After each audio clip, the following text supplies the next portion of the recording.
আসমানের জমিন নিশ্চয় বানানেওয়ালা আমার আল্লাহ। এই জমিন আর আসমান বানানেওয়ালা আমার আল্লাহ। আমার আল্লাহ কেমন বানানেওয়ালা? তুমি যখন গাছপালার দিকে তাকালে বুঝতে পারবে। তুমি দেখো না, যখন আমরা পেঁয়াজ লাগাবো, পেঁয়াজটা জমিনের নিচে আমরা গেড়ে দিয়ে আসি, কিন্তু তারপরে আমাদের আর কার্য করার কোনো ক্ষমতা নাই, কোনো কিছু করতে পারি না। কিন্তু পেঁয়াজটা মাটির তলে থাইকা মাটির কারণে কিন্তু পচে যায়।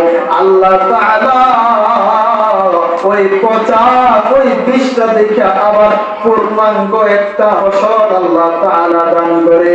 ও আমার ভাইকে দেখেন না, আমরা একটা দাঁড়ের চারা লাগাই, আর প্রত্যেকটা দাঁড়ের চারা দেখা একটা দান থেকে 7টা চারা আল্লাহ তাআলা বানায়। আবার দেখো না রে, প্রত্যেকটা ছড়ার মধ্যে কিন্তু একটা দান না 100 দান আল্লাহ তাআলা একটা দান থেকে 700 দান আমাদেরকে দিতেছে। আমরা তো দানের বস্তা শুধু বপন করি, তারপরে তো আমরা খেয়াল না রেখে দানটা বের করতেছে।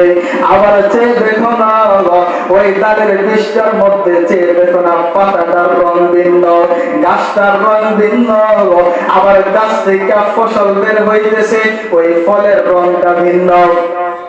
আবার ফুল দেখো, ফুলের রং ভিন্ন, ফুল এক রং, আবার ফুল দেখা ফসল দেই, ফল ফলাই, সেটার রং আবার ভিন্ন বানানেওয়ালাকে। একদিন হযরত ইমাম আহমদ ইবনে হাম্বলকে একদিনকে আসছে, আয়েশা জিজ্ঞাসা করতেছে, আপনি কি মুসলমান? বলে, হ্যাঁ মুসলমান।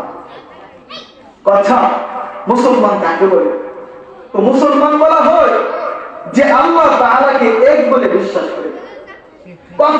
আপনি আল্লাহ তাআলা যে এক, এটা আপনি বুঝছেন কেমন আমরা বলেন তো? এবার ইমাম আহমদ ইবনে হাম্বল বলে, কারণ পৃথিবীর মধ্যে একটা প্রাসাদ দেখছি, প্রাসাদ, যে প্রাসাদটা রূপার তৈরি, সেই প্রাসাদের কোনো দরজা নাই, জানালা নাই, কোনো আলো বাতাস কোনো কিছু ঢুকতে পারে না, দুনিয়ার কোনো আলো ওইটার ভিতরে যেতে পারে না, আবার ভিতর থেকে কোনো কিছু বের হওয়ার সুযোগ না। আবার ওই প্রাসাদের ভিতরে আবার স্বর্ণের মোড়ানো এমন একটা প্রাসাদ আছে, ওইটার ভিতরে কোনো কিছু ঢুকতে পারে না, আবার বের হতেও পারে না। পরে তো সেটা কি? এটা হলো ডিম। ডিম ডিম সাদা, প্রথম রূপার প্রাসাদ, তার ভিতরে কুসুম, এটা হলো স্বর্ণের প্রাসাদ। ইমাম আহমদ ইবনে হাম্বল রাহমাতুল্লাহি আলাইহি বলেন, আমি আশ্চর্য, কিছুদিন পর যখন আমি ওই ডিমটাকে দেখলাম, একটা সময় আসছিল প্রাসাদের দেয়ালটা ফেটে গেছে। প্রথম প্রাসাদের দেয়ালটা ফেটে গেছে, আবার ওই দেয়ালটা ফেটার পরে ওই দেয়ালের ভিতর থেকে একটা জীবিত প্রাণী বের হয়ে আসছে। আবার পৃথিবীতে আইসা জমিনের মধ্যে আইসাই তার গতিতে খাবার খাওয়া শুরু করছে। তাকে কেউ শিখে দেওয়া হয়েছে না এভাবে খাইবা, আবার এভাবে হাঁটবা, ওইটা কেউ শিখাইছে না, নিজে নিজে হাঁটতেছে, নিজে নিজে খাইতেছে। ওরে আমার ভাই, ওই প্রাসাদ যার কোনো দরজার জানালা নাই, আবার প্রাসাদ উপরে রূপার তৈরি, তার ভিতরে আরেকটা প্রাসাদ স্বর্ণের মোড়ানো, যার ভিতরে কোনো আলো, যার ভিতরে কোনো বাতাস যায় না।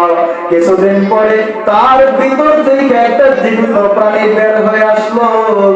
আইসা জমিনের মধ্যে আইসাই খেতে শুরু করলো, কেউ শিখিয়ে দেয় নাই, আবার হাঁটতে শুরু করলো, কেউ তাকে শিখিয়ে দেয় নাই। এই আমার